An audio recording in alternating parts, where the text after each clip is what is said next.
c'est encore moi. Quand je ne danse pas, je parle. Voilà. Bref, je voulais parler du silence radio de la victime, puisqu'on parle souvent du silence radio du pervers, mais très peu souvent du silence radio de la victime, de la personne manipulatrice ou perverse, ou nocive globalement. Hein. Voilà. Alors, pourquoi ce silence radio chez la victime?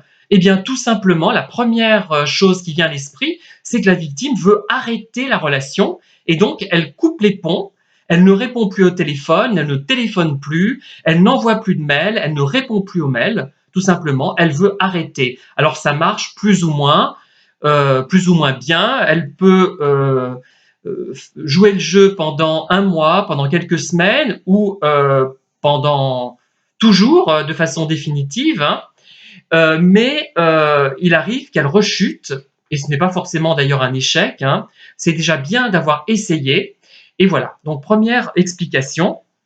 Alors deuxième explication, qui montre d'ailleurs, cette deuxième explication, que la victime n'est pas détachée de son bourreau, honte sur elle.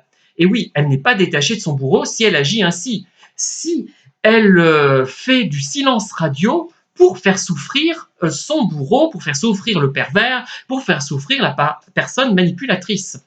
Ça prouve qu'elle n'en est pas détachée.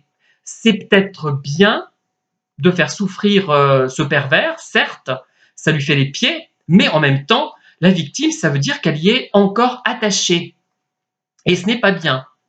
On peut supposer même qu'elle va succomber, puisque si elle s'amuse à faire ça, j'ai envie de dire qu'elle a envie de savoir le résultat de son action, hein, si elle joue comme ça. Eh bien oui, voilà, tout simplement. Alors, moi, j'avais utilisé une technique d'ailleurs, mais que je n'ai pas poursuivie très longtemps, pour me détacher de quelqu'un comme ça.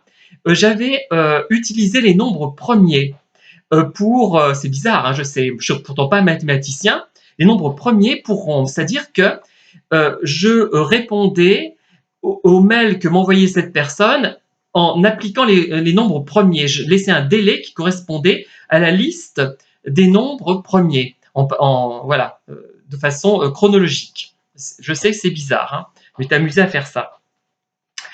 Et la troisième explication, qui n'est pas très réjouissante non plus, c'est que la victime n'a plus d'énergie, elle est trop déprimée pour répondre, elle ne sait plus quoi répondre, quoi dire, et elle n'a pas surtout l'énergie de répondre.